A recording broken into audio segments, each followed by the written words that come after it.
అందరికీ నమస్కారం అండి.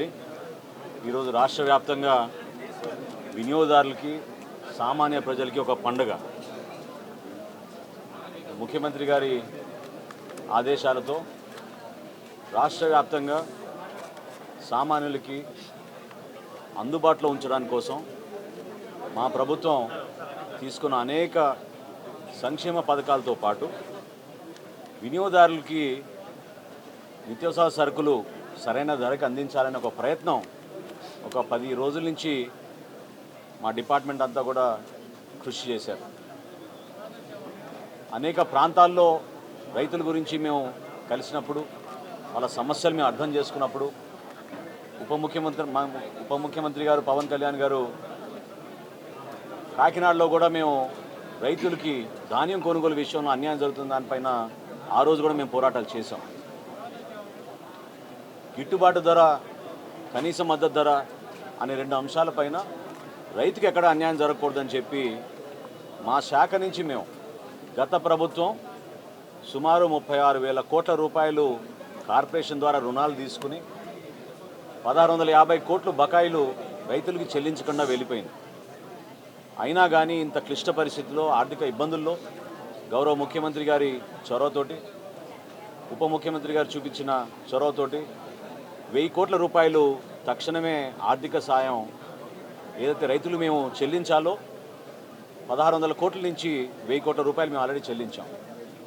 ఇంకొక 600 కోట్ల రూపాయలు త్వరలోనే చెల్లించాల్సిన అవసరం ఉంది, అది కూడా చెల్లిస్తాం. అందులో భాగంగా ఒక సమీక్షా సమావేశంలో ముఖ్యమంత్రి గారు ధరల గురించి ఒక స్థిరీకరణ తీసుకురావాలనే ఆలోచన వచ్చినప్పుడు అధికారులు మేము అందరం కూడా రాష్ట్ర వ్యాప్తంగా ఉన్న రైస్ మిల్లర్స్ని, హోల్సేలర్స్ని, రీటైలర్స్ని, సప్లయర్స్ అందరిని కూడా ఆహ్వానించి ప్రజలు ఎదుర్కొంటున్న సమస్యలపైన స్పందించాల్సిన బాధ్యత సమాజంలో మీకు ఉంటుంది. ఇదో కుటుంబ సమస్యగా మీరు కూడా భావించాలి. ఎందుకంటే ప్రతిరోజు ధరలు విపరీతంగా పెరిగిపోతున్నాయి.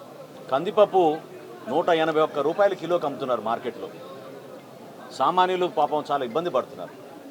వాటి గురించి చర్చించినప్పుడు వాళ్ళందరూ కూడా పెద్ద మనసుతోటి రాష్ట్ర వ్యాప్తంగా ఒకే ధర అందించాలనే ఒక ఆలోచనతో ఒక 4 రోజులు కసరత్తు చేసి మా అధికారులంతా ఈ రోజున సుమారు 284 అవుట్లెట్లలో ఈరోజు కందిపప్పు ప్రతి వినియోగదారుడికి కేవలం 160 రూపాయల కిలో చొప్పున అందిస్తున్నాం. అదేవిధంగా సూపర్ ఫైన్ రైస్ క్వాలిటీ 49 రూపాయలు కోటి, 48 రూపాయలు కోటి ఆ రైస్ కూడా ప్రతి ఒక్కరికి అందుబాటులో ఉంచేటట్టు రోజుకి 391 క్వింటాళ్ళు, మెట్రిక్ టన్నులు దాదాపు మాకు ఉన్న స్టాక్ని మేము బేస్ చేసుకుని రాష్ట్ర వ్యాప్తంగా ఈ రోజున 125 క్వింటాళ్ళ కందిపప్పు ప్రతిరోజు అందుబాటులో ఉంచేటట్టు మేము ఒక నిర్ణయం తీసుకుని వినియోగదారులకు అందిస్తున్నాం. వీటితో పాటు మేము రాబోయే రోజుల్లో ఖచ్చితంగా వీళ్ళందరికీ కూడా పంచదార కానివ్వండి, కందిపప్పు కానివ్వండి, రాగి కానివ్వండి, మిల్లెట్స్ కానివ్వండి, ఇవి పంపిణీ చేయాలని ఒక ప్రణాళిక సిద్ధం చేసుకుంటున్నాం. మనస్ఫూర్తిగా ఈ పండగ వాతావరణంలో ప్రతి ఒక్కరు పాల్గొనాలని గౌరవ శాసనసభ్యులు ఈరోజు ఏ విధంగా ప్రసాద్ గారు వచ్చి ఈ కార్యక్రమాల్లో పాల్గొన్నారు, జిల్లా యంత్రాంగం అంతా కలిసి వచ్చిందో కలెక్టర్ గారికి, వాళ్ళ సిబ్బంది అందరినీ జిల్లా యంత్రాంగానికి మనస్ఫూర్తిగా నేను ధన్యవాదాలు తెలుపుకుంటున్నాను. ఈ కార్యక్రమాల్లో పాల్గొనాల్సిన బాధ్యత మనకు ఎందుకు ఉందంటే రైతు బజారుల్లో ఈ పంపిణీ చేస్తున్నప్పుడు మనందరం కూడా ప్రజాప్రతినిధులుగా ప్రజలకి అర్థమయ్యే విధంగా, తెలిసే విధంగా అందరూ కూడా ఈ సౌకర్యాన్ని ఉపయోగించుకునే విధంగా ముందుకు రావాలి.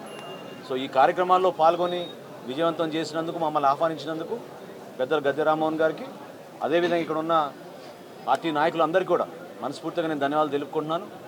భవిష్యత్తులో మేము చేయబోయే కార్యక్రమాల్లో రైతుకి ఖచ్చితంగా న్యాయం జరుగుతుంది, వినియోగదారుడు కూడా అదేవిధంగా సరైన ధరల్లో నాణ్యమైన సరఫరా చేసే విధంగా సరుకులన్నీ కూడా మేము అందిస్తాం.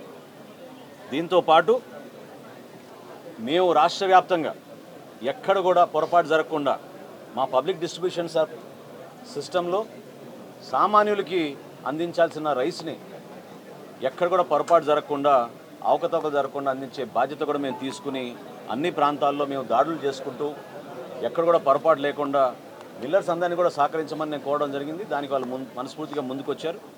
సో ఆ విషయం కూడా మీ అందరితో కూడా ప్రస్తావిస్తూ మేము గతంలో చేపట్టిన కార్యక్రమాలన్నింటినీ కూడా కేవలం ప్రజల కోసం, మా ప్రభుత్వం గౌరవ చంద్రబాబు నాయుడు గారి నాయకత్వంలో ఖచ్చితంగా సంక్షేమ ప్రభుత్వంగా పేదలకి అందుబాటులో ఉండేటట్టు ఒక పండుగ వాతావరణం తీసుకొచ్చే విధంగా మేము ముందుకెళ్తున్నాం.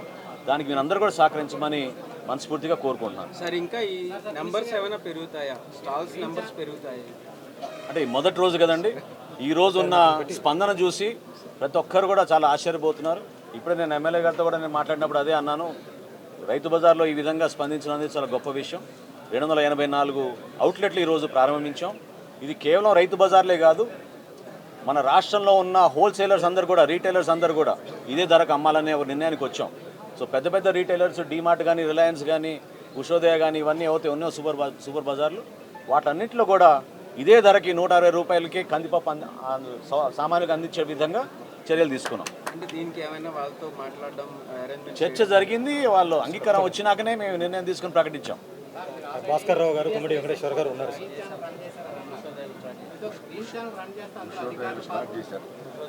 ఏమండి,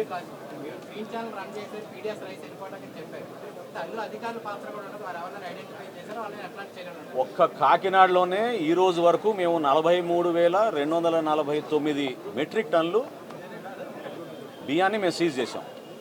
దానిపైన సమగ్రమైన ఎంక్వైరీ జరుగుతోంది. స్థానికంగా ఉన్న కలెక్టర్ గారు, జాయింట్ కలెక్టర్ గారు, మా డిఎస్ఓ, డిఎం అందరూ కూడా ప్రతిరోజు దాడులు నిర్వహిస్తూనే ఉన్నారు. 43,000 మెట్రిక్ టన్నులు ఒక కాకినాడలోనే దొరికిందంటే ఏ విధంగా రాష్ట్ర వ్యాప్తంగా వీళ్ళు గ్రీన్ ఛానల్ మెయింటైన్ చేసుకుని ముందుకెళ్లారో మీ అందరికీ తెలుసు. ఇందులో ఆశ్చర్యకరమైన విషయం ఏంటంటే కొంతమంది ఐపీఎస్ అధికారులు, నాకున్న సమాచారం ఒక 5 ఐపీఎస్ అధికారులు కూడా దీంట్లో ఇన్వాల్వ్ అయ్యారు. సో ఖచ్చితంగా దీనిపైన సమగ్రమైన విచారణ జరిపిస్తాం. ఎవరైనా సరే దీనిపైన బాధ్యత తీసుకోవాల్సిన అవసరం ఉంటుంది. కాబట్టి నిజాయితీగా పనిచేసి పేదల కోసం అందించాల్సిన ధాన్యాన్ని, బియ్యాన్ని ఏ విధంగా వీళ్ళు కొల్లగొట్టారో దానిపైన ఖచ్చితంగా మేము యాక్షన్ తీసుకుంటాం.